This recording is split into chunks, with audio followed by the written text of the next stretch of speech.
देख रहे थे क्रेडिट कार्ड।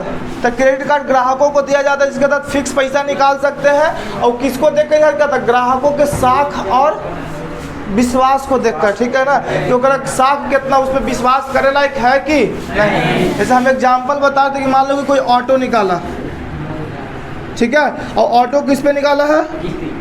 किस्त पे, जिसको कहते हैं लोन पर, ठीक है। किस्त मतलब कि लोन। अब मान लो कि वो ऑटो 2.5 लाख का है, ठीक है। अब एक में से वो पैसा कुछ जमा कर दिया, कुछ उसको जमा करना होता, जैसे कि महीना के मान लो कि उसको जमा करना होता 6,000 रुपये हर महीना, है ना। तो मान लो कि 2-3 महीना लगातार नहीं भरता है, 3 महीना 4 महीना लगातार नहीं भर रहा है, तो बैंक क्या करेगा? आएगा, उसका ऑटो लेके चला जाएगा, ठीक है। हाँ चला जाएगा, तुमको नोटिस देगा 1 से 2 बार, और तुम नहीं पैसा चुकाते हो 2 से 3 महीना तक, तो तुमको लेके चला जाएगा, ठीक है। अब उसके बाद तुम कहोगे लोन डिफॉल्टर हो गए।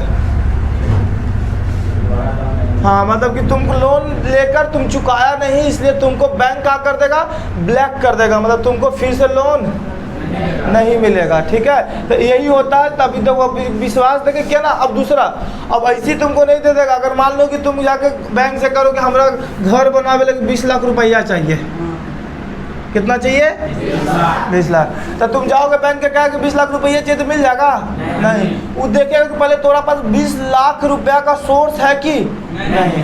जैसे कि मान लो कि एक जॉब वाला जिसका 50,000 सैलरी हो, ठीक है, वो जाएगा 20 लाख लोन लेवे तो आराम से मिलेगा, कोई दिक्कत नहीं है, ठीक है। अगर कोई एक जॉब कर रहा है जिसको 50,000 सैलरी है महीना के, तो उसको बैंक दे देगा। लेकिन तुम जाकर कहते हो जिसके पास इनकम नहीं है, और जाकर हमारा 20 लाख रुपया चाहिए, बैंक दे देगा? नहीं देगा। अभी जॉब वाला काहे दे देगा? मान लो कि 50,000 आ रहा है, तो बैंक फिक्स कर दिया कि चलो तुमको सब क्या करेंगे, 20,000 महीना लेंगे। 20,000 किस्त का होगा ना, कि जैसे ही गवर्नमेंट अकाउंट में भेजेगा पैसा, बैंक से यहाँ सीधा कट जाएगा, है ना। अब तुमको दिया तो तुम जाकर पैसा डिफॉल्ट कर ही नहीं, भर ही नहीं रहे हो, तो जब तक भरोगे नहीं तब फिर दिक्कत हो जाएगा ना। तो इसी तरह से प्रॉब्लम यहाँ पे है, समझ में आ रहा है यहाँ पे? हाँ, तो क्रेडिट कार्ड किसको दिया जाता है? जगरा साख हो। साख मतलब जगरा पर विश्वास हो। और साख कैसे निर्धारित किया जाता है? चरित्र और संपत्ति को देखकर। अब उसका चरित्र सही नहीं है ना, जान रहा है कि पैसा दे के नहीं देता, तो पैसा देता। गाँव में होता ना लोग कि एक बार पैसा दिया, मान लो कि उसको पैसा नहीं लौटाया, तो फिर बाद में तुम दोगे उसको पैसा? नहीं। मन में बन जाएगा कि ना पैसा ना लौटाओ, एक पैसा नहीं देना। एक अलावा पैसा देने से पहले यही देखते कि उसके पास प्रॉपर्टी है कि नहीं। अब तुमको पास 1-8 लाख रुपया कोई मांगे आया, और जान रहा कि 1 लाख रुपये को लौटावे के क्षमता नहीं है, तो तुम उसको दे दोगे? नहीं देंगे। तो ये इसका साख देखकर निर्धारित किया जाता है। और साख किस पर निर्धारित होता है? चरित्र और संपत्ति पर। देखो, इसके बाद क्वेश्चन है साख पर ही क्वेश्चन है। देखो, ये बहुत हल्का क्वेश्चन है, और 2 नंबर में एग्जाम में कभी कभी पूछता है। हाँ, क्वेश्चन कहा कि साख का आधार क्या होता है? हर साल नहीं, मतलब साख का आधार क्या होता है? देखो, तो साख का निम्नलिखित आधार होता है। साख का हाँ निम्नलिखित आधार होता है। निम्नलिखित आधार पहला, देखो पहला क्या होता है? विश्वास। अब विश्वास होगा तभी नहीं देंगे। दूसरा चरित्र। चरित्र भी मायने रखता है। अब जाने को चोर है, अब चोर के कोई घर में घुसा के बैठावेगा अपना अथी में, सब कुछ देखे नहीं चलेगा कि हम ऐसा रख ले भी नहीं ना। तो ये होगा विश्वास, चरित्र। और तीसरा चुकाने की क्षमता। अब मान लो कोई कि हम पैसा दे दिए, में चुकावे की क्षमता नहीं है 10,000 5,000 महीना कमाता है, और 20 लाख रुपया चुका सकता है? नहीं चुका सकता है। 10,000 कमाए वाला के 20 लाख रुपया कमाए में 20 साल लग जाएगा, उसका खर्चो है, कहाँ से चुका देगा? नहीं चुकावेगा, ठीक है। लेकिन 50,000 कमाए वाला चुका सकता है, 60,000 कमाए वाला चुका सकता है। तो चुकाने की क्षमता देखा जाता है। इसके अलावा पूंजी या संपत्ति। पूंजी या संपत्ति, है ना। पूंजी देखा जाए कि कितना कर, अगर कोई काम उम करे तो पूंजी कितना लगेले है ना। या काम उम नहीं कर तो पास संपत्ति कितना के, घर उर कितना के है ना। अब मान लो कि देहात में घर है, देहात में जमीन, जैसे होता ना है, लोग जाके कहता का, जैसे एग्जाम्पल के लिए शादी ब्याह होता है, तो अगुआ जाता है गांव में तो कहता है कि 1 बीघा ज़मीन है, 2 बीघा ज़मीन है, 5 बीघा ज़मीन है, 10 बीघा ज़मीन है। तो गौवा के 2 बीघा ज़मीन का दाम जानता कितना होता है? 2 बीघा ज़मीन, अरे गधा का 2 बीघा, देखो 2 बीघा मतलब 40 कट्ठा, पता है ना सबको? तो 2 बीघा में 40 कट्ठा गांव में ज़मीन तुम जाएगा तो खाटी देहात में तो मुश्किल से 1 लाख रुपये,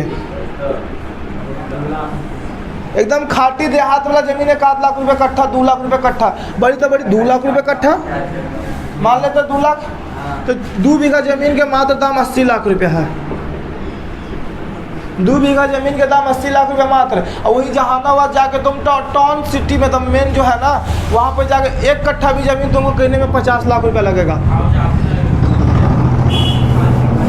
तुम NH के किनारे, अगर मेन रोड है ना NH 83 के किनारे अगर कोई ज़मीन लेना चाहता है, 1 कट्ठा ज़मीन लेने का 40 से 50 लाख रुपये लगेगा, तब उसको ज़मीन मिलेगा। अब बताओ 1 कट्ठा ज़मीन है, 2 कट्ठा 1 करोड़, यहाँ 2 बीघा 80 लाख। तब बताओ वो कहेगा कि देहात में 2 बीघा ज़मीन है, ये नहीं कहेगा कि शहर में 2 कट्ठा है जो कितना के बराबर है ना? तो जगह में शहर के ज़मीन है और गांव के ज़मीन में फ़र्क है कि नहीं है?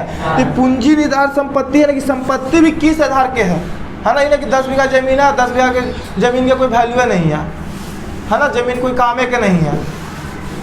हमारे लोग ज़मीन है, सब ज़मीन बंजर है ना? बालू टाइप के है, नदी किनारे के है। नदी किनारे तो काम वाला भी है, ठीक है, खेती उती हो सकता है, ठीक है। लेकिन अगर ऐसा ना कि मान लो कि बालू टाइप का है और प्लस की सही नहीं हो, ठीक है, तो दिक्कत है, तरबूजा होगा। देखो, और ऋण की अवधि, ऋण मतलब होता है कर्ज, ऋण मतलब क्या होता है? हाँ। अब ऋण कितना दिन में चुकावेगा? हाँ ना, जैसे कि मान लो कि हम पैसा दिए किसी को 50,000 रुपया, तो उसमें मान लो कि हमको इंटरेस्ट लेना है, तो हम बोलेंगे 50,000 के बदले में तुमको लौटाना होगा 60,000, और तुम हर महीना हमको 6-6 हज़ार लौटावेगा, 10 महीना में तुम्हारा ऋण कहाँ जाएगा? खत्म। तो ये फिक्स हो गया ना, बैंक ऐसे फिक्स कर देता है कि तुमको हर महीना कम से कम इतना चुकाना है, ठीक है। लेकिन आम आदमी देता तो वैसे नहीं फिक्स करता है, तो वही नहीं फिक्स किया तो वही बढ़ते चल गया, है ना? कहा चुकाया नहीं तुम। अगर मान लो कि 60,000 रुपया, अगर कोई 50,000 या 60,000 रुपया लेता है, ठीक है, और 10% के ब्याज पर लेता है, तो उसको 12 महीना के बाद कितना 72,000 रुपया खाली ब्याज जो देना होगा, और 60,000 पहले से, मतलब कि टोटल हो गया कितना 6 12 13, 60,000 रुपया लिया है, और 1 साल बाद अगर 10% के हिसाब से पैसा लौटावे जाओगे तो 1,32,000 लौटावे पड़ेगा। बताओ, डबल से भी ज़्यादा, 60 दूनी 120, 12,000 ज़्यादा लौटावे पड़ रहा है 10% के हिसाब से। हाँ, 10% के हिसाब से, बैंक से नहीं बोल रहे हैं, लोकल से। लोकले में 10% 5% में मिलता है, ठीक है ना। अब तो हाँ, कोई 4% 3% पे भी मिलता है, वो अलग बात है, ठीक है। लेकिन लोकले में 10% पर मिलता है। बैंक तुमको 10% पर नहीं देगा, तुमको बैंक देगा 10 से 12% पे, तो वार्षिक देगा, महीना नहीं देगा। वार्षिक मतलब 1 साल के लिए, मतलब कि मान लो कि 60,000 है ना, तो 60,000 के अगर तुमको से 12% भी लेवल जाता है तो कितना हो जाएगा? 12,000 रुपया। तो तुमको 1 साल बाद 72,000 लौटावे पड़ेगा। बैंक से लेने में पैसा ज़्यादा आसान है, ज़्यादा मतलब आसान नहीं है, मतलब कि ज़्यादा फ़ायदा है, ठीक है। हाँ, लेकिन बैंक थोड़ा सा जांच पड़ताल करता हूँ, डॉक्यूमेंट ही करो जाके मिलेगा, और वैसे लेके जाता तो तुरंत लेके आ जा, है ना। तो सिस्टम गलत है, नुकसान ज़्यादा है जनता को, ठीक है। इसलिए बैंक से ज़्यादातर लोन आदमी लेता है, ठीक है। तो इस साख का आधार का होता है विश्वास। पहला कि लोगों पर विश्वास होना चाहिए, तभी कोई के पैसा कोई देगा, है ना। दूसरा कि उसका चरित्र बढ़िया होना चाहिए, तभी पैसा दे सकते हैं। तीसरा कि ओकरा में चुकावे के क्षमता होना चाहिए, तभी पैसा देना चाहिए। पूंजी या संपत्ति, ओकरा पास पूंजी संपत्ति हो तभी दो। और ऋण की अवधि भी फिक्स कर दो कि इतना दिन में तुमको पैसा लौटाना है, ठीक है। अब देख लो, तोहनियों को कोई पैसा देवे लगी है तो पहले ये 5 क्राइटेरिया देखना, विश्वास करे लायक है कि नहीं, है ना। ओकर चरित्र कैसन है, चुकावे के क्षमता है कि नहीं है ना, पूंजी है या नहीं है, और कितना दिन में लौटावेगा, यही देखना जरूरी है, ठीक है। देखो, तो हो गया कंप्लीट। चलो आगे देखते हैं। तो आधुनिक युग में प्रगति को श्रेय दिया जाए। प्रगति मतलब क्या होता है? विकास। तो सबसे बताओ विकास इतना ज़्यादा हो रहा है में किसका योगदान है? तो मुद्रा का। मुद्रा मतलब पैसा रुपया का, है ना। अब जेकरा पास रुपया पैसा वो अपने आप विकास कर लेगा। जैसे एग्जाम्पल के तौर पे देखो इधर, अगर मान लो कोई एक व्यक्ति है, ठीक है, जो अभी 10,000 रुपया कमा रहा है, ठीक है, हम मान लो वो अभी का हो जाए IAS के एग्ज़ाम निकाल दे मान लो, ठीक है, और अचानक सैलरी कितना हो जाएगा 80,000 90,000 एक मतलब 70,000 जितना भी हो, और उसके अलावा एक्स्ट्रा जो होता है वो अलग समझ लो कट मनी, है ना, वो अपन एक्स्ट्रा मतलब अलग बात है, ठीक है। अब सोचो कि जहाँ 10,000 कमा रहा था वो कहाँ कमा लगा 70-80 हज़ार, तो अगर क्या होगा अचानक 1 साल के अंदर में घर उर ना बना लेगा। अभी जहाँ वो झोपड़ी में रह रहा था, जहाँ फूटल फाटल मकान में रह रहा था, वो क्या हो जाएगा तगड़ा मकान हो जाएगा। बैंक से जब चाहेगा जितना लोन मांगेगा उतना लोन दे देगा बैंक, है ना, आराम से चुका भी तो रहो। बड़ा बड़ा क्या करता उन्हीं के पास का एक के बार पैसा आ जाता है। जो शहर में लोग रह रहा है वो 30 लाख 25 लाख के फ्लैट किसे किन लेता लोन के आधार पर। एक के बार उनका कहाँ 25 साल 30 साल की उम्र में उतना रुपया जमा कर ले, कई लोग जमा भी कर रखा होता है, ठीक है। ऐसा ऐसा नहीं है, ऐसा ढेर एग्जाम्पल हमारे पास है। 26 साल की उम्र में 1 आध करोड़ रुपया कमा चुका है, 26 साल की उम्र में 1 आध करोड़ रुपया। और मतलब कि ऐसा नहीं कि कोई मतलब फेमस आदमी है, वो आदमी नॉर्मल जिसको हम जानते हैं जगह से बढ़िया से मतलब जाती है, बातचीत होते रहता है। अब सोचो, अब तुम खुद, हाँ नौजवान है, हाँ एक व्यक्ति ऐसा है, ठीक है। अब समझ सकता है कि कितना मतलब कि काबिल है ना, कि 26 साल की उम्र में इतना संपत्ति बना लेना, है ना। और ढेर 26 साल तक का होता है बेरोजगार पड़े घर, है ना, घर आराम से मम्मी 10 रुपया देना आल है अथी वाला। 26 साल के उम्र में देख रहे कि 50 रुपया 10 रुपया मम्मी पापा से मांगने पड़े थे, तो वो क्या हालत है ना, तो वो खराब है। जैसे हम कहते हैं लड़कन के डिपेंड हो जाना चाहिए, 18-20 हुआ उम्र कमाना शुरू करो, कुछ करो। देखो अगला क्वेश्चन कि विनिमय के कितने रूप होते हैं? तो विनिमय के 2 रूप होता है, वस्तु विनिमय और मुद्रा विनिमय, ठीक है। मुद्रा के 4 कार कौन है? तो मुद्रा के 4 कार माध्यम। तो मुद्रा के माध्यम से वस्तु की लेन देन करते हैं, जब तक पैसा नहीं देंगे वस्तु मिलेगा, या वस्तु हम किसी को देंगे जब तक हमको कोई पैसा नहीं देगा। तो मुद्रा के माध्यम से वस्तु की लेन देन होती है। तो माध्यम मापन मुद्रा के द्वारा फिक्स करा जाता है कि कितना, जैसे कि मार्कर बना होगा तो कंपनी फिक्स किया नहीं कि अगर दाम 25 रुपया है या 30 रुपया, तो मुद्रा के द्वारा वस्तु के मूल्य को मापा जाता है। मूल्य की मतलब उसका कीमत कितना है, ठीक है। संचय, संचय मतलब होता है जमा करना, भविष्य के, जैसे मुद्रा को जमा कर सकते हैं पैसा का। बताओ अब कोई किसान है, ठीक है, और आलू के किसान है, ठीक है, और आलू जमा करेगा घर में, कहेगा लाओ 4 घर जमा कर दे आलू, है ना, पता लगा कि 1 महीना में सड़ के खत्म, है ना। तो वो क्या क्या करेगा, आलू ना जमा करके क्या जमा करना होता है, पैसा, संचय करना, ठीक है। इसके अलावा भुगतान, पेमेंट करते हैं ना, भुगतान मतलब पेमेंट करना, ठीक है। तो कोई हम काम करें तो उसके बदला में हम पेमेंट करेंगे, तो भुगतान हो गया। देखो इसके अलावा कहा 2 रुपया या 2 से अधिक के नोटों पर किस बैंक के द्वारा जारी किया जाता है? हाँ, तो reserve bank of India RBI। Note पर ध्यान से देखना, ठीक है, हैवी की नोट नहीं है लगता है काद को। देखो लिखा है रिजर्व बैंक ऑफ इंडिया, है ना, यहाँ पे रिजर्व बैंक ऑफ इंडिया। तो किसके द्वारा जारी किया जाता है? और यहाँ पे सिग्नेचर देखो, रिजर्व, यहाँ पे भी सिग्नेचर होता है किसका? तो रिजर्व बैंक ऑफ इंडिया के जो गवर्नर होता है, ठीक है, तो गवर्नर के यहाँ पे सिग्नेचर होता है। हाँ, तो क्वेश्चन आ सकता है कि 2 रुपया या इससे अधिक के नोट पर किसका सिग्नेचर होता है? तो रिजर्व बैंक के गवर्नर का, ठीक है। और किसके द्वारा जारी किया जाता है? तो रिजर्व बैंक। रिजर्व बैंक को हिंदी में क्या कहते हैं? RBI, ठीक है। कभी कभी क्वेश्चन आता है कि RBI का पूरा नाम क्या है? तो reserve bank of India, Hindi में भारतीय रिजर्व बैंक, भारतीय रिजर्व बैंक। देखो अगला क्वेश्चन है कि 1 रुपया का नोट एवं सिक्का किसके द्वारा जारी किया जाता है? तो भारत सरकार के वित्त विभाग के द्वारा, रिजर्व बैंक के द्वारा 1 रुपया का नोट और सिक्का नहीं जारी किया जाता है। 1 रुपया के नोट और सिक्का भारत सरकार के वित्त विभाग, वित्त मतलब फाइनेंस, रुपया से संबंधित जो विभाग है ना, जिसको वित्त मंत्री, जो पैसा वाला मंत्री, जो बजट उजट लागू करता है, तो जो वित्त मंत्रालय होता है वो जारी करता है 1 रुपया का सिक्का और नोट। 1 रुपया का नोट होता है, देखा ही होगा सब। 2 रुपया या इससे अधिक के नोट को पर हस्ताक्षर तो बता ही दिया है रिजर्व बैंक के गवर्नर का। प्लास्टिक मुद्रा का उदाहरण है तो कहा क्रेडिट कार्ड और डेबिट कार्ड। अभी समझ गया था ना एटीएम, तो एटीएम को कहते हैं डेबिट कार्ड और क्रेडिट कार्ड जिसमें तो एक फिक्स पैसा निकाल सकते हैं।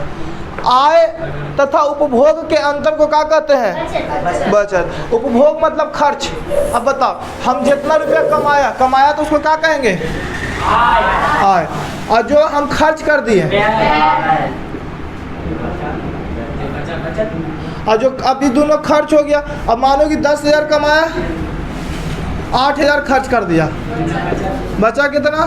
2,000। तो 2,000 से बचा जो कुछ हो जाएगा बचत। तो यहाँ पे भी वही कह रहा है कि आय तथा उपभोग, उपभोग मतलब खर्च, तो आय और उपभोग के अंतर को क्या कहते हैं? बचत कहते हैं। क्या कहते हैं? बचत कहते हैं। इसके अलावा देखो साख का मुख्य आधार क्या है? साख का मुख्य आधार क्या है? तो विश्वास या भरोसा। साख का मुख्य आधार विश्वास या भरोसा। ठीक है, आगे देखो कहा मुद्रा के विकास का इतिहास, मानव सभ्यता के विकास का क्या इतिहास। देखो अब मुद्रा का विकास कैसे होता गया? जैसे जैसे मानव का विकास होता गया, पैसा का विकास नहीं होता गया है। पहले वस्तु था, फिर आया वस्तु मुद्रा खाद वाला, उसके बाद धातु आया, फिर सिक्का आया, फिर नोट आ गया, फिर अब प्लास्टिक मुद्रा आ गया, चेक आ गया, इस तरह का सारा बहुत सारे आ गए। हाँ, मुद्रा हमारी अर्थव्यवस्था को क्या प्रदान करता है? शक्ति। अब जैसे तो इसको समझने के लिए कहा है ना कि जो देश के पैसा ज़्यादा मजबूत रहेगा ना वो देश ज़्यादा प्रोग्रेस करेगा। जैसे एग्जांपल के लिए अमेरिका था, अमेरिका में क्या चलता है? डॉलर। और डॉलर, $1 बराबर अभी कितना है? लगभग 75 रुपया के आसपास। एक से 1-2 रुपया कम ज़्यादा हो सकता है, ठीक है, एग्जैक्टली मुझे नहीं पता, लेकिन 75 रुपया। अब अमेरिका में कोई 1 रुपया कमा रहा है तो उसका भारतीय वैल्यू 75 रुपया है। मतलब अमेरिका में कोई की सैलरी मान लो कि 2,000 रुपया हो ना, और भारत भेज देगा तो 1.5 लाख हो गया। अगर अमेरिका में 2,000 कमा रहा है और भारत भेज देगा तो 1.5 लाख रुपया। यहाँ पे भी उसी खेल सऊदी में जो होता है ना, सऊदी अरबिया में क्या होता है कि जो सऊदी में लोग रह रहा है ना उसका वहाँ पे रियाल चलता है, और 1 रियाल बराबर लगभग 20 रुपया के आसपास होता है। ठीक है, 1-2 रुपया ज़्यादा कम हो सकता है, उससे मतलब नहीं है। तो 1 रियाल बराबर 20 रुपया। अगर मान लो कि वहाँ कोई कमा रहा है कितना? 5,000 रुपया, सऊदी में उसको कितना मिल रहा है? 5,000। तो एक मतलब कि यहाँ हो गया कितना? 1 लाख रुपया। अब वहाँ 5,000 कमाया, मान लो कि ओकरा में से 5,000 में से 3,000 घरे भेज दिया ना, तो यहाँ ओकर रहे वाला परिवार 60,000 रुपया। 60,000 में तो समझ ही रहा क्या होगा, है ना। तो 5 साल अगर मान लो कि 5 साल रह गया तो 5 साल में पैसा कमा के आ जाता 50-60 लाख रुपया, हो गया काम। आराम से आके बंगला उंगला बन गया, यहाँ शुरू है इसकी ज़िंदगी। चलो देखो, हाँ, तो यहाँ पे यही होता है ना ज़्यादातर। देखो हाँ, मुस्लिम ज़्यादातर लोग नौकरी कहाँ सुना, बहुत कम लोग नौकरी में सुनता है। ज़्यादातर लोग क्या होता है? सऊदी अरबिया, है ना। क्या करता, कुछ सीख लिया, टेक्नीशियन वाला काम सीख लिया। जैसे कि कोई भी काम होता है, जैसे कि इलेक्ट्रिक पंखा बनाना हो गया या फिर वायरिंग करना हो गया, कोई जो काम सीख लिया, चल गया आराम से, काम भर पैसा कमा लेगा। चलो इसके अलावा देखो कहा है,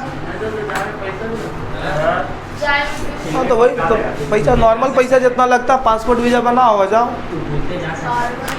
देखो इधर प्लास्टिक मुद्रा के चलते विनिमय का कार्य क्या हो गया? आसान हो गया। अब बताओ एटीएम आवे से क्या हो गया? वस्तु के खरीद बिक्री में आसान हुआ कि नहीं हुआ? अब जाओ खाली ऐसे कैश ऐसे लगाओ, पेमेंट हो गया, तो आसान हो गया ना। अब पहले कहा था कि अगर मान लो कि पेमेंट करना तो पैसा गिनो, 2 बार पहले खुद गिनेगा और 2 बार दुकानदार गिनेगा, है ना। तो बताओ उतना लगता है। अब कहा खाली ऐसे घिस दो, पेमेंट कंप्लीट। अब वो घिसे की जरूरत नहीं है, बस यहाँ 1 क्लिक मोबाइल पे पेमेंट करो, ऐसे दिखा दो कि हो गया पेमेंट, चलो ख़त्म, सक्सेसफुल दिखा दो, हो गया। चलो तो हम कहा देंगे तो प्लास्टिक मुद्रा क्या कर दिया? विनिमय के साधन को आसान कर दिया। आसान मतलब समझ रहे हैं ना। मुद्रा का आविष्कार मानव के लिए क्या है? सबसे बड़ी उपलब्धि है। ठीक है, अगर मुद्रा का अगर मान लो कि पैसा रुपया हटा दे जाए, है ना, पैसा रुपया हटा दिया जाए पूरा दुनिया से, क्या होगा? हाँ, प्रॉब्लम होगा कि नहीं होगा? होगा ना। अब प्रॉब्लम भी किस तरह का होगा? जैसे कि मान लो कि जो इधर देखो, जो मतलब हम बता रहे थे का हटा दिया जाए, तो कैसे निर्धारित करेंगे अगर ई मार्कर का दाम कितना रुपया, है ना। कैसे निर्धारित करेंगे कि ट्यूशन फी कितना लगेगा, कैसे निर्धारित करेगा कि चावल कैसे केजी होगा, है ना, नहीं ना, दिक्कत हो जाएगा। साख पत्र का उदाहरण है तो चेक, हुंडी, ड्राफ्ट, प्रतिज्ञा पत्र, ये सब। ठीक है। नाबार्ड क्या होता है? देखो नाबार्ड एक बैंक है। नाबार्ड क्या है? बैंक है जो किसानों को ऋण प्रदान करता है। अगला चैप्टर में क्वेश्चन लिखा हुआ है कि नाबार्ड क्या है। ठीक है। हाँ, किसने कहा था? देखो मुद्रा वह धुरी है जिसके चारों ओर आर्थिक विज्ञान चक्कर लगाता है। मतलब समझा, धुरी मतलब एक केंद्र बिंदु, और इसके चारों ओर पूरा दुनिया का जितना भी आर्थिक एक्टिविटी कार्य है ना वो सब घूमते रहता है ना। बिना पैसा के कोई भी आर्थिक काम होगा नहीं। तो बोला कि मुद्रा वह धुरी है जिसके चारों ओर, है ना, आर्थिक विज्ञान चक्कर लगा रहा होता है। आर्थिक विज्ञान चक्कर लगा रहा होता है। मतलब इसने किसने कहा था? तो प्रोफेसर मार्शल ने। ठीक है। प्रोफेसर मार्शल ने ऐसा कहा था कि मुद्रा वह धुरी है जिसके चारों ओर आर्थिक विज्ञान चक्कर लगा रहा होता है। किसने कहा था कि मुद्रा हृदय नहीं तो रक्त प्रवाह जरूर है? तो हृदय, हृदय मतलब क्या हो गया? हार्ट। हाँ, दिल नहीं तो खून तो जरूर है ना। देखो क्या हृदय द पे लगेगा। हृदय नीचे नीचे हावे, वो पहिया लगी थी ना, वो में अंदर हावे, हा के अंदर, हा के अंदर से यार, ही नीचे नीचे, हावे इधर इधर, और ई की मात्रा नहीं होगा। काय कंफ्यूजन कर रहे हैं ऐसे? नीचे से हाँ, ऊपर ऊपर ऊपर नीचे नीचे। ए शांत रहो, गधा लोग तो नहीं कर रहा काम। हाँ के अंदर होता है, उधर लिखे हाँ के अंदर, हाँ वही है, वो क्या हृदय। छोड़ो, देखो उसे कोई मतलब नहीं है। हृदय छोड़ो, हटाओ।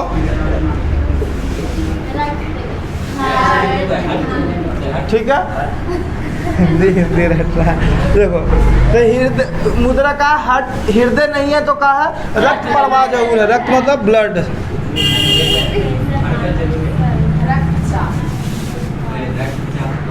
Blood flow. ठीक है। मतलब रक्त प्रवाह। ठीक है। मतलब कि मुद्रा से धड़कन, मतलब मान लो कि दिल नहीं हो सकता, लेकिन जो हमारे खून चल रहा है ना वो तो जरूर है। बिना पैसा के आदमी जी सकता है, रह सकता है नहीं, सर्वाइव नहीं कर पाएगा। अगर मान लो कि आदमी जो 10 दिन के लिए पैसा हटा दे वजह, उसका जीना मुश्किल हो जाएगा। कोई चीज़ वो खरीद नहीं सकता, कुछ खा नहीं सकता, कुछ पी नहीं सकता, कुछ कर नहीं सकता। जो सोचेगा ना वो हो जाएगा। लेकिन जो सोचो कि अगर मट्टी खाएगा, हाँ तोरा नियत रहेगा तो खा लेगा। तुम देखो इसको मतलब कि एक्सपीरियंस है खाए के। ठीक है। चलो ठीक है ना। किसने कहा कि मुद्रा हृदय नहीं तो रक्त प्रवाह जरूर है? तो टेस्कॉट ने। ऐसा कौन कहा था? टेस्कॉट। और मुद्रा वह धुरी है जिसके चारों ओर आर्थिक विज्ञान चक्कर लगाता है। Professor Marshall. Professor Marshall. Chapter 3 complete हो गया है। अब चैप्टर 4 हम लोग आगे देखेंगे। ठीक है। चैप्टर 3 हमारा कंप्लीट। ठीक है। और जब चैप्टर 3 कंप्लीट हो गया तो चैप्टर 4 हम लोग समझेंगे। बहुत आसान समझना है। ठीक है। देखो चैप्टर 4 क्या, जैसी इंट्रो खाली करवाते हैं। देखो चैप्टर 4 में पढ़ना बैंक के बारे में, वित्तीय संस्था के बारे में। किसके बारे में? हाँ, हमारी वित्तीय, हाँ तो हमारी वित्तीय संस्था क्या होता है वो हम लोग देखेंगे। चलो ठीक है। तो देखो ध्यान से,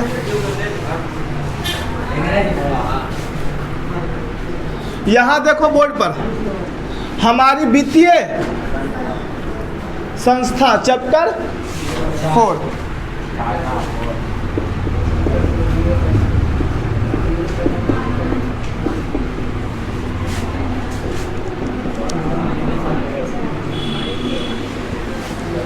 हमारी वित्तीय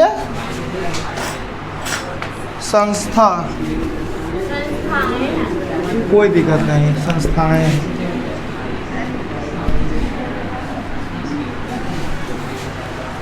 देखो इधर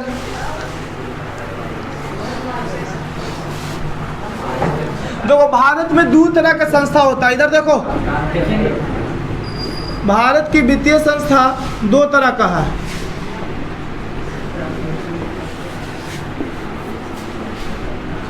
देखो इधर, पहला है राष्ट्रीय वित्तीय संस्था, दूसरा राज्य स्तरीय। राष्ट्रीय मतलब पूरा देश लेवल पे, और राज्य स्तरीय मतलब राज्य लेवल पे। इसको मैं संस्थागत वित्तीय संस्था कोई दिक्कत नहीं, वहू आवेंगे, टेंशन तुम कहाँ ले रही है।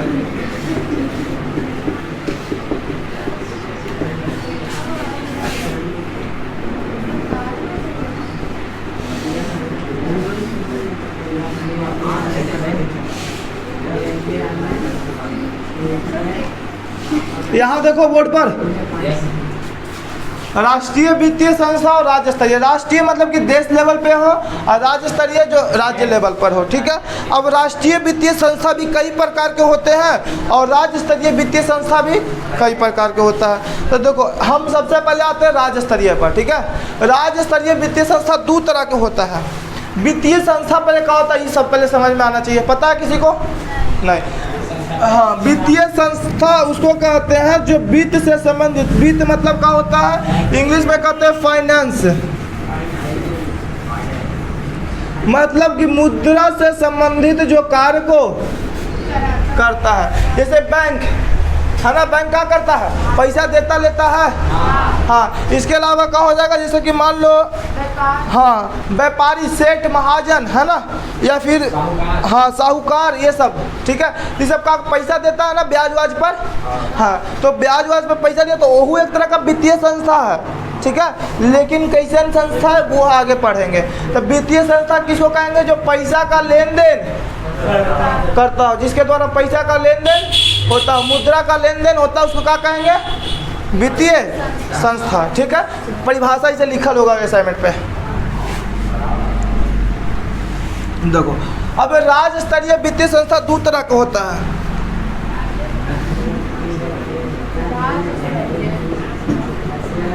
संस्थागत और गैर संस्थागत। यहाँ देखो बात बंद करो तुम लोग। संस्थागत किसको कहते हैं, जैसे कि जो बैंक, तो बैंक का एक रजिस्टर्ड टाइप के है ना, कि बैंक में हम क्या करते हैं, जाते हैं, उसको एक प्रोसेस है, ठीक है। सरकार उसको मान्यता दे रखी है, लेकिन हम जाते हैं कोई परिवार रिश्तेदार से पैसा मांगे तो अगर सरकार मान्यता दे, लेकिन तू पैसा बांटते रहो नहीं। जो महाजन ही जाता है, जो साहूकार ही जाता है, सेठ यहाँ जाता है, तो सब पैसा देने को ऑथराइज है नहीं, बट देता है ना। तो जो उस तरह का जिसको सरकार के द्वारा या फिर किसी अंतर्राष्ट्रीय मतलब राष्ट्रीय स्तर का जो रिजर्व बैंक हो गया, फिर इस तरह का जिसके द्वारा मान्यता नहीं प्राप्त होगा तो गैर संस्थागत, मान्यता प्राप्त होगा तो संस्थागत। अब देखो यहाँ पे ध्यान से, हाँ देखो संस्थागत में कहा जाएगा सहकारी बैंक, सहकारी बैंक को इंग्लिश में कहते हैं कोऑपरेटिव बैंक। सुना है नाम? हाँ हाँ, नहीं सुना, ठीक है। सहकारी समिति नाम सुना है? नहीं सुना होगा। महिलाओं का कुछ हिस्सा चलता है बैंक के द्वारा, कुछ इस तरह का प्रोसेस टाइप के, हाँ एनजीओ टाइप का कुछ वर्किंग करने वाला, जगह में महिला पैसा जमा करती है, पैसा निकालती है। नहीं, एलआईसी तो अलग हो गया, ठीक है। छोड़ो, जो भी कुछ हो, ठीक है। जिसमें क्या होता है ना, जैसे कि सहकारी बैंकों में लोग पैसा मतलब इसमें जमा करते निकालते, बैंक की तरह ये भी काम करता है, ठीक है ना। खाली इसका नाम है कोऑपरेटिव, जिसका मतलब कि राज्य स्तर का ये बैंक है, ठीक है। राष्ट्रीय स्तर के बैंक नहीं है, कहाँ है, राज्य स्तर का। हाँ हाँ, मतलब हर राज्य में अलग अलग कोऑपरेटिव बैंक होता है। दूसरा देखो कहा है भूमि विकास बैंक। भूमि विकास बैंक मतलब जो किसानों से संबंधित हो, जो भूमि के विकास के लिए काम कर रहा हो। तीसरा का व्यवसायिक बैंक। व्यवसायिक मतलब कमर्शियल है ना, जगह में बिजनेस व्यापार करे वाला लोग अपना पैसा डाल निकाल रहा है। चौथा क्षेत्रीय ग्रामीण बैंक। सुना का मध्य बिहार ग्रामीण बैंक सुना है ना। दक्षिण बिहार ग्रामीण बैंक सुना है, हाँ। तो मध्य बिहार ग्रामीण बैंक और दक्षिण बिहार ग्रामीण बैंक या उत्तर बिहार ग्रामीण बैंक, ये सब का है क्षेत्रीय ग्रामीण बैंक है, इस तरह का बैंक। इसके अलावा नाबार्ड, जो अभी हम लोग ऑब्जेक्टिव क्वेश्चन में थर्ड चैप्टर में देखे थे, है ना। थर्ड चैप्टर का जो ऑब्जेक्टिव क्वेश्चन में वो था ना कि नाबार्ड क्या है, तो नाबार्ड एक कृषि से संबंधित बैंक है, जो हम लोग देखेंगे इस चैप्टर में, ठीक है, कि नाबार्ड क्या होता है। इसके अलावा देखो गैर संस्थागत में कौन आ जाएगा, तो महाजन, सेठ, साहूकार, इस तरह का, ठीक है, परिवार, रिश्तेदार, ये सब।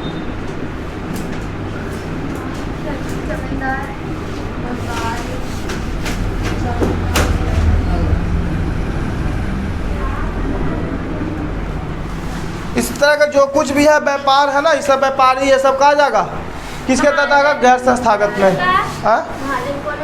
महाजन जो कर्जा देता है, सेठ महाजन साहूकार ये सब एक के हुआ, ठीक है। जब पैसा देता है ना वो सब ये सब मान लो गैर संस्थागत में, ठीक है।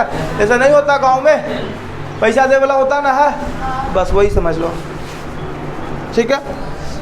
संस्थागत समझा चुके हैं, गैर संस्थागत। संस्थागत जिसको सरकार के द्वारा मान्यता प्राप्त हो, है ना, जो ऑर्गेनाइज तरीके से हो, ठीक है। जहाँ काम कर रहे वाला व्यक्ति को पेमेंट कौन करता है?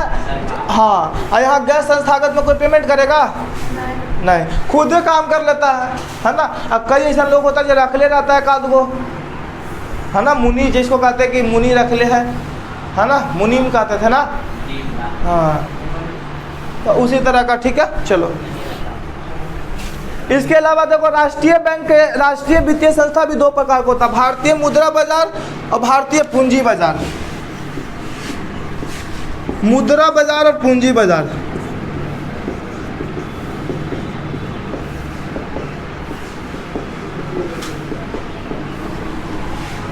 मुद्रा बाजार और देखो अभी मुद्रा बाजार और पूंजी बाजार में क्या होता है वो देखते हैं, ठीक है। बाजार लिख दिए हम, ठीक है। देखो तो मुद्रा बाजार और पूंजी बाजार, अभी मुद्रा बाजार और पूंजी बाजार भी कई प्रकार के होते हैं, ठीक है। एक हो गया संगठित और एक हो गया असंगठित।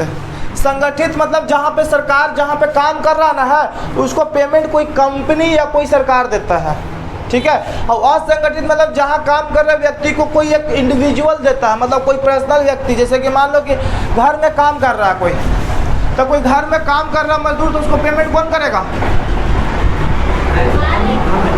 मालिक करेगा घर का, है ना। लेकिन उसी तरह अगर मान लो कि कोई काम कर रहा है कंपनी में, है ना, कोई काम कर रहा है सरकारी विभाग में, तो उसको पेमेंट कौन करेगा? सरकार करेगा या कंपनी करेगी? हाँ, ठीक है। तो यहाँ पे कहा गया मुद्रा बाजार में दो तरह का होता है, संस्थागत, यहाँ भी असंस्थागत। संस्थागत या संगठित या असंगठित। संस्थागत मतलब असंगठित, जैसे अभी पता होगा कि बन रहा है ई श्रम कार्ड, है ना, ई श्रम कार्ड। अब एक में किसको बनाना है?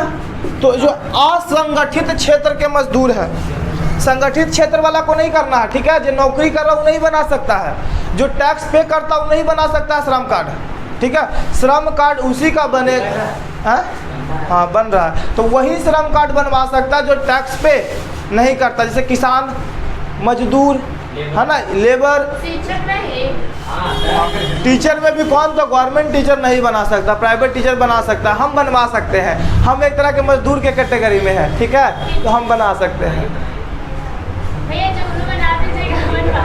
हाँ, वो हम खुद भी बना सकते हैं। श्रम कार्ड बनाना बहुत आसान काम है, कोई ये नहीं है। 600 रुपया वो फिक्स नहीं है, वो अलग अलग योजना पे अलग अलग लाभ है। जैसे हम नहीं बताया तुम लोग को, बता भी नहीं सकते हैं, पूरा लिस्ट है मेरे पास मोबाइल में का है, ठीक है ना। या अगर मान लो कि कोई के श्रम कार्ड बना हुआ है, ठीक है, मम्मी पापा के, और ओकर बच्चा 80% सेवा ले आता है, तो उसको 25,000 रुपया मिलेगा श्रम कार्ड के थ्रू। मैट्रिक एग्जाम में अगर ले आता है 80% सेवा, तो उसको 25,000 रुपया, ठीक है, मैट्रिक में। अगर उसके माँ बाप का बना श्रम कार्ड और वो बच्चा 70% सेवा ले आता है, तो उसको 15,000, और 60% से ऊपर लावेगा तो 10,000। वो कोई जाति से हो, ठीक है, नहीं मतलब कि जैसे होता है ना कि ओबीसी वाला के नहीं मिलता है लेकिन का पेमेंट, जो लड़का है और ओबीसी में है उसको 10,000 रुपया आता, कभी नहीं हो आता है, ठीक है, लेकिन उसको भी आवेगा वो जेकर माँ बाप लेबर है। इसके अलावा अगर कोई श्रम कार्ड बनेले है, ठीक है, और उसका बच्चा IIT या IIM का एंट्रेंस एग्जाम निकाल चुका है, तो उसका पूरा का पूरा फीस सरकार देगा। और उसका फ़ी IIT और IIM के 10-10 लाख रुपए के आसपास होता है, ठीक है, लाखों में पेमेंट होता है, और सारा का सारा फ़ी कौन देगा? सरकार देगा। इसके अलावा तुमको मतलब कि हेल्थ के लिए, मतलब इलाज के लिए कुछ पैसा फिक्स हर साल भेजा जाता है, ठीक है। इस तरह का कई सारा मतलब उसमें लाभ है। हाँ क्या बोल रहा? सबके नहीं मिलता। हाँ कुछ ही श्रम कार्ड लीडर नहीं, तुम घर पे खुद से अपने मोबाइल से श्रम कार्ड बना सकते हो। श्रम कार्ड लगी तुमको 50 रुपये देने की जरूरत नहीं है, ठीक है, खुद से बना लो, डाउनलोड कर लो, उसके बाद जाकर फोटो कॉपी वाला ही 1-2 रुपये ले, 5 रुपये लेगा, निकाल लो, 5 रुपये में हो गया श्रम कार्ड। देखो हाँ, तो मतलब श्रम कार्ड बनावेला का कोई खर्चा नहीं है। अब उसमें तुमको एक्स्ट्रा कोई पेमेंट करे पड़ता है, जैसे कि कोई फॉर्म भरते हैं तो उसमें पेमेंट करे पड़ता है श्रम अथी के लिए, ठीक है ना, नेट बैंकिंग के थ्रू या फिर ऑनलाइन पेमेंट, तब उसमें लगना चाहिए पेमेंट। देख रहा मैं 5-10 रुपये का काम है, 20 रुपये काफ़ी था, पर लोग 50 रुपये ले रहा है। चलो देखो इधर देखो, तो ये संस्थागत गैर संस्थागत समझ में आया। संस्थागत जहाँ पे काम कर रहे व्यक्ति को सरकार या कंपनी पेमेंट करती हो या फिर जो भी उस क्षेत्र का हो, और असंस्थागत जहाँ पे क्या होता है पेमेंट कौन करता है, एक इंडिविजुअल व्यक्ति, है ना। जैसे कि मान लो कि कोचिंग में एक्स्ट्रा कोई टीचर आके पढ़ावे तो उसका इंडिविजुअल व्यक्ति हम पेमेंट करेंगे कि सरकार आके करेगा, आप करेंगे। तो ये क्या हो गया, गैर संस्थागत हो गया, है ना। प्राइवेट कोचिंग संस्थान का होता है गैर संस्थागत, लेकिन सरकारी स्कूल, है ना, सरकारी स्कूल में जो टीचर काम करेगा उसको कौन पेमेंट देगा, तो वो हो गया संस्थागत, है ना। क्या हो गया वो, समझ में आ रहा है। चलो इसके अलावा देखो, तो वित्तीय संस्था, है ना, वित्तीय संस्था कोई भी चलाने के लिए पूंजी की आवश्यकता होती है। अब मान लो तुमको पैसा देना, ब्याज पे पैसा लगाना चाहते हो तो तुम्हारे पास पैसा होना चाहिए तब ना लगाएगा, कैसे लगा देगा, नहीं। तो सबसे पहले वित्तीय संस्था के लिए क्या होना चाहिए, पूंजी होना चाहिए, चाहे वो बैंक हो, चाहे फिर वो किसी भी तरह का साहूकार, महाजन या फिर सेठ हो या व्यापारी हो या कोई रिश्तेदार हो, सबके पास जिसके पास पूंजी रहेगा वही पैसा देगा। दूसरा देखो, उत्पादन में पूंजी की आवश्यकता दिन प्रतिदिन के खर्चों को पूरा करने के लिए पूंजीगत वस्तुएं, मजदूरों को वेतन देने और कच्चा माल खरीदने के लिए पूंजी होता है। देखो अब जैसे कि कच्चा माल खरीदने के लिए पैसा चाहिए, है ना, जो काम कर रहा वर्कर उसको देवे लगी पैसा चाहिए, है ना। अब प्लस की फिनिशिंग करे में, जैसे कि मान लो खाली यही में नहीं लगता, जैसे कोई कंपनी स्टार्ट किया तो कंपनी स्टार्ट किया तो पहले कच्चा माल लाना पड़ेगा ना। जैसे कि मान लो कि वो बनाना चाहता है आलू के चिप्स वाला फैक्ट्री खोला है ना, तो पहले तो आलू चाहिए, तो आलू का हो गया कच्चा माल हो गया, रॉ मटेरियल हो गया। इसके अलावा तेल चाहिए, है ना। इसके अलावा वो जहाँ पे लगा रखा होगा किराया होगा, बिजली बिल होगा, है ना, पैकेजिंग करने में लगेगा चार्ज, जो वहाँ काम कर रहा होगा उसको पेमेंट करेंगे। तो ये खाली मत सोचो कि आलू 20 रुपये किलो है और आलू बनाने वाला फैक्ट्री के इतना कमाई हो गया, ठीक है। ओकरा में यहू जोड़ो कि आलू वाला जहाँ पे बना ओकरा आलू आया, है ना, तो ओकरा में लाभे में ट्रांसपोर्ट चार्ज भी जोड़ना है। व्यापारी खाली ये तो लोग आम आदमी कहाँ सोचता है ना, खाली सोचता है कि अरे 20 रुपये किलो है ला के 25 रुपये बेच दिया, है ना। ये भी सोच लिया खाली का कि चलो वो कहा कि मतलब 20 रुपये किलो आलू लावेंगे, 1 किलो आलू में 5 मतलब कि 10 पैकेट चिप्स बन जाएगा, एक पैकेट 10 रुपया का 100 रुपया आ जाएगा। अभी मत सोचो कि 1 किलो आलू, अब सोचो कि 1 किलो आलू में तेल भी तो आ जाएगा, है ना, जो काम कर रहा है उसको भी तो जाएगा, वहाँ पे इलेक्ट्रिसिटी बिजली लगा होता है बिजली बिल भी तो जाएगा, रेंट जाएगा, है ना, सरकार को टैक्स भी देना पड़ेगा, टैक्स भी जाएगा। तो समझो, ठीक है, इतना भी मतलब कि नॉर्मल नहीं है जितना लोग समझ लेता है, हाँ जितना समझता है। चलो इसके अलावा तो वित्त की इन आवश्यकताओं को पूरा करने के लिए अब बताओ कि सब आवश्यकता इतना कंपनी स्टार्ट करने की पैसा चाहिए कि नहीं चाहिए। हाँ, जैसे कि अभी कहा था ना कि गवर्नमेंट 10 लाख रुपया लोन दे रहा था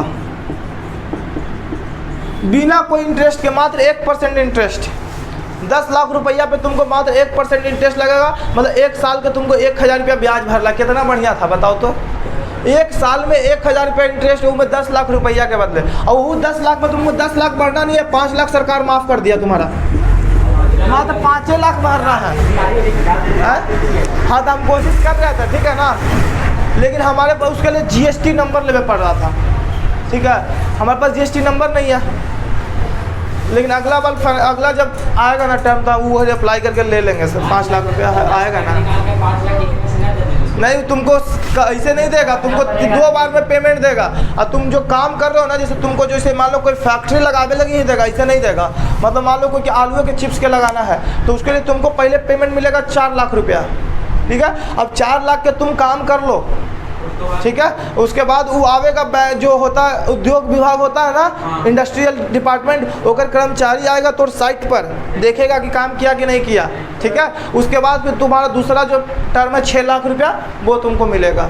फिर तुम कंपनी शुरू कर दोगे, फिर तुम्हारा शुरू करला के बाद 6 महीना के बाद जब काम शुरू हो गया ना, तो काम शुरू होला के 6 महीना के बाद पेमेंट देना शुरू करना। 6 महीना तक पेमेंट नहीं करो, 6 महीने तक आराम से कमाओ, बिजनेस जमा लो, और बाद पेमेंट करो। तो कोई बढ़िया एक तरह का बिजनेस आइडिया है, ठीक है ना। लेकिन अगर एक में इतना कागजी प्रोसेस है ना कि माथा पच्ची हो जाता। 20 को कागज़ चाहिए, बनाओ ये GST बनाओ, पैन कार्ड बनाओ, फिर कंपनी के नाम पे अकाउंट खुलवाओ, फिर वो करो, बहुत सारा प्रोसेस है। इतना ज़्यादा लचीलापन है, ठीक है ना। हाँ, लेकिन जो कर लेगा जेकर हो जाएगा, है ना, बढ़िया पूंजी मिल जाएगा। और कहा कि तुमको ज़मीन और घर के कोई कागज़ देवे की ज़रूरत नहीं था। हाँ, और सबको नहीं मिलेगा, कम से कम इंटर पास होना जरूरी है, ठीक है। इंटर पास या ITI पास होना चाहिए। उम्र जिसका 21 साल से 45 या 50 साल से कम होना चाहिए, ठीक है ना। एक बीच वाला कोई मिलेगा, मतलब वो नौजवान युवा के लिए था, ठीक है। और लड़की अगर कोई करती है तो उसको 1% ब्याज नहीं देना पड़ेगा, फ्री। मतलब 5-10 लाख रुपया मिलेगा, मात्र 5 लाख रिटर्न करना है। तो तुमको ऐसी थोड़ी देगा, हम बता दें कि तुमको करे पड़ेगा। और काहे सरकार दे, जैसे कि मान लो कि तुम 10 लाख का फैक्ट्री लगाता है तो में कम से कम 5 गो स्टाफ तो रखबे करेगा, 5 गो आदमी खटेगा ना जी। तो 5 गो के तुम रोजगार दे दिया, अकेले एगो तो काम कर रहे हैं, अब 5 गो तो 6 आदमी का ना काम दे दिए, तो बेरोजगारी कमेगा। तो सरकार के पर्पस एगो यही है कि बेरोजगारी थोड़ा कम है, लोग खुद से काम करना सीख जाए। नौकरी के चक्कर में लोग पागल बनते जा रहा है ना। लोग सब चाह रहे कि सरकारी नौकरी हो जाए, और सरकारी नौकरी का है फिक्स है। यहाँ बिहार में 11 करोड़ 13 करोड़ आबादी है, 12 करोड़, और नौकरी कितना, तो 2 लाख 4 लाख नौकरी है ना। हर साल मुश्किल से 50,000 नौकरी आता है। और हर साल लड़कन कितना पास करता है, तो मैट्रिक इंटर 12 से मिला देंगे तो 5-10 लाख लड़कन पास करता है। 10 लाख 15 लाख 20 लाख लड़कन पास कर रहा है। जैसे कि मैट्रिक में शायद कितना होता है, 16 या 18 लाख लड़कन परीक्षा देता है हर साल, और इंटर में लगभग 12 लाख लड़कन परीक्षा देता है। 12 लाख देता है, जाकर देखना, ठीक है। अब सोचो कि 12 लाख लड़कन हर साल इंटर पास कर रहा है, ये 12 लाख लड़कन बेरोजगार है ना है। अब एक नौकरी 50,000 है, तो मतलब कि 11,50,000 लड़कन का हो गया बेरोजगार, और हर साल उतना बढ़ रहा है। तो समझ लो क्या दिक्कत है। तब यही से लोग को कहा ना, खुद के काम कर लगे सीखना चाहिए, आत्मनिर्भर। नौकरी ज़्यादा कितना को गवर्नमेंट देगा, गवर्नमेंट के पास में लिमिटेशन है। हो गया, समझ में आया। चलो, तो यहाँ तक हम लोग देख चुके हैं, आगे का है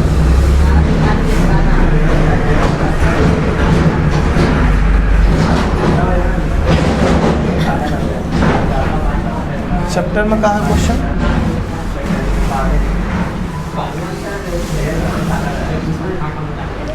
देखो, पहला क्वेश्चन का कि हमारी वित्तीय संस्था क्या है। वित्तीय मतलब कि पैसा रुपया से संबंधित जो संस्था होता का है। तो देखो, वित्तीय संस्था एक ऐसा संस्था जो उद्योग एवं व्यापार करने के लिए, किसके लिए, उद्योग और व्यापार करने के लिए व्यक्ति को ऋण प्रदान करता है। ऋण मतलब कि लोन, कर्ज देता है, ठीक है।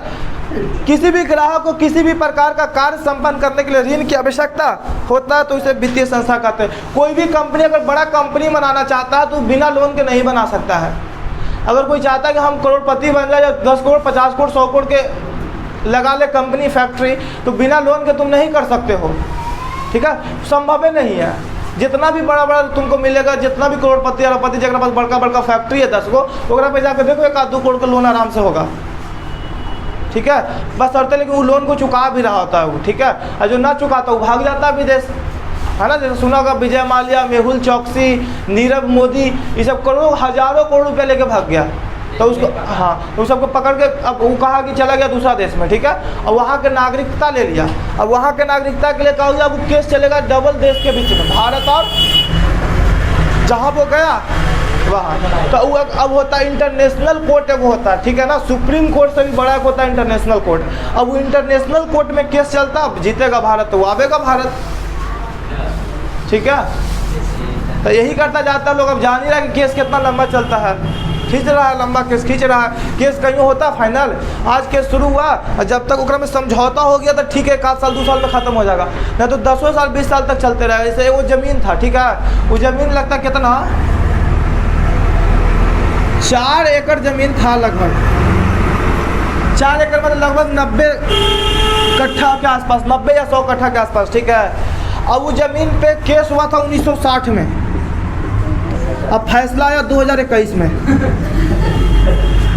इधर कुछ दिन पहले, हाँ, ठीक है। केस किया था दादा, ठीक है, दोनों दादा मर गया, दोनों के बाप मर गया, अब दोनों का पोता भी था, दोनों का पोता का रिजल्ट मिला कि ले एक कर केस खोल लो, ये जीता। अब बताओ कि कितना अंतर है। अब ये सोचो कि जब इतना नॉर्मल केस ये ज़मीन वाला, अब बलात्कार जैसा बड़ा केस, निर्भया एक हुआ था, ठीक है ना, कांड। हाँ, पूरा देश में एकदम भयानक माहौल बना था, एकदम हर शहर हर मोहल्ला में लोग मतलब कि उसके खिलाफ कैंडल मार्च ये वो, एकदम 2014-13 में शायद हुआ था या 12 में, ऐसा हर जगह निकला था, ठीक है। पूरा एकदम इंटरनेशनल मीडिया पूरा दिन भर न्यूज़ पे वही चल रहा था। ओकर केस के का हुआ तो एक 10 साल बाद 2020 में फैसला आया। बताओ, इतना बड़ा केस जो इतना पूरा फेमस केस है, जिसको पे पूरा देश के नज़र, ओकर केस के आना रिजल्ट 10 साल बाद, तो समझ सकता है कि क्या है हालत।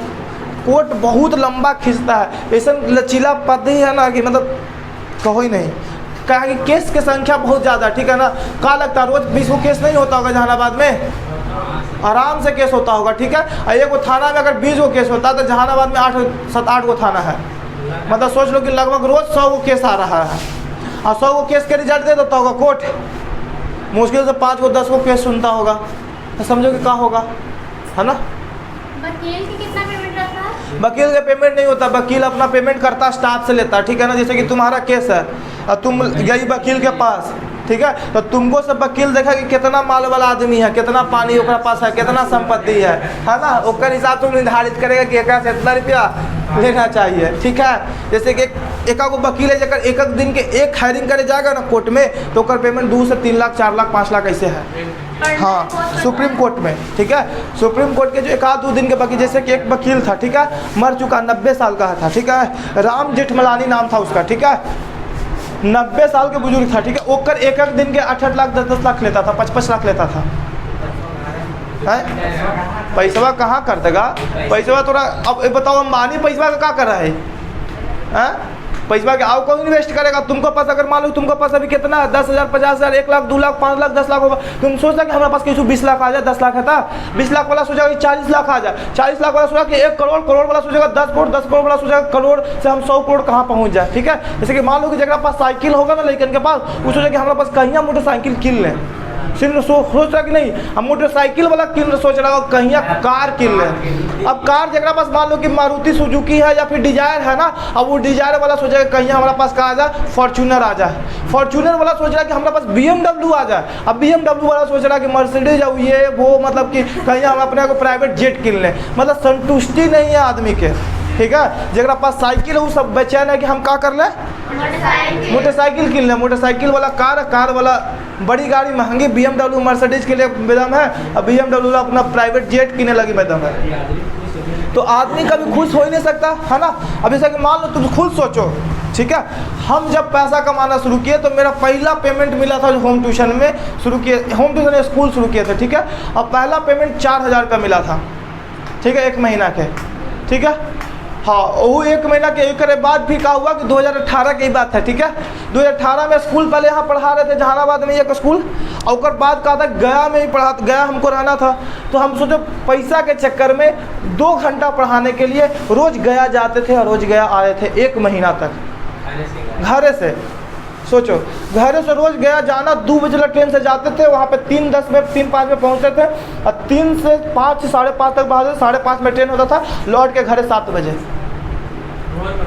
सुबह शाम में, और फिर पढ़ाना को स्कूल सुबह में 7 बजे से 12-1 बजे तक, और फिर 2 बजे ट्रेन धर के जाना, वहाँ 3-5-10 में पहुँच जाना, 3 बजे से 5 बजे तक पढ़ाना, फिर वापस आ जाना है। अब सोचो 2 घंटा के पढ़ाने के चक्कर में हम दूसरा शहर 50 किलोमीटर दूर जा सकते हैं, गया यहाँ से 50 किलोमीटर दूर जा सकते हैं, है ना। तो फिर समझ सकता है कि लोग क्या है, ठीक है, पैसा संतुष्टि नहीं। अब सोचो कि 2,000 कमाना शुरू किया, अब सोचा 2,000 से के बाद टारगेट बनाए कहीं 5,000 कमाना शुरू करें, है ना। सोच रहा है तो जब तक 3-4 महीना तक 2-2, 3-3, 4-4 रुपया आ रहा था, कहीं दिमाग में चल रहा था कि 5,000 कहीं हो, 5,000 कहीं हो, ठीक है। 5,000 हुआ ना, जिसी मन में भावना है कि 10,000, ठीक है, 10,000 हुआ तो जहाँ 20,000 15,000 मन में भावना, 15 हुआ तो 20, अब 20 है तो मन में कर रहा हो कहीं 40-50,000 आ जाए, मन में बंधल है ना कि कहीं 50,000 आ जाए, तो मन में भावना हो तो संतुष्टि नहीं है, ठीक है ना। और संतुष्टि किसी को भी नहीं हो सकता, ठीक है। अंबानी के पास इतना रुपया तक वो काम करना बंद कर देगा, नहीं, वो सोचा कहीं हम उससे भी ज़्यादा बन जाए। अभी इंडिया में अमीर है, एशिया में अमीर, सोचा कि वर्ल्ड में अमीर बन जाए, है ना। जो वर्ल्ड में अमीर हो रहा है वो सोच रहा है कि इतना ज़्यादा हो जाए कि हमको कोई हरा ही ना सके, है ना। इस तरह का भावना मतलब कोई की संतुष्टि नहीं हो सकता। अरे कहा नहीं होता केकर लोभ में नहीं होता है, पैसा रुपया के लोभ में नहीं होता है। रुपया ऐसा चीज़ है कि हाँ अपने आदमी को भी लड़वा दे, ठीक है ना। माँ पिता भाई बहन भाई सब लड़ सकता है रुपया के लिए, किसी चीज़ के लिए नहीं लड़ सकता, लेकिन इन दोनों के लिए, पैसा के लिए रुपया के लिए कोई किसी से भी लड़ सकता है, किसी से बहस कर सकता है, किसी से संबंध खराब हो सकता है, ठीक है ना। जहाँ पैसा के बात आ गया वहाँ संबंध खराब होना शुरू हो जाता है, ठीक है। तो इसलिए इससे बच के रहो। अब आगे हम लोग कल करेंगे, ठीक है।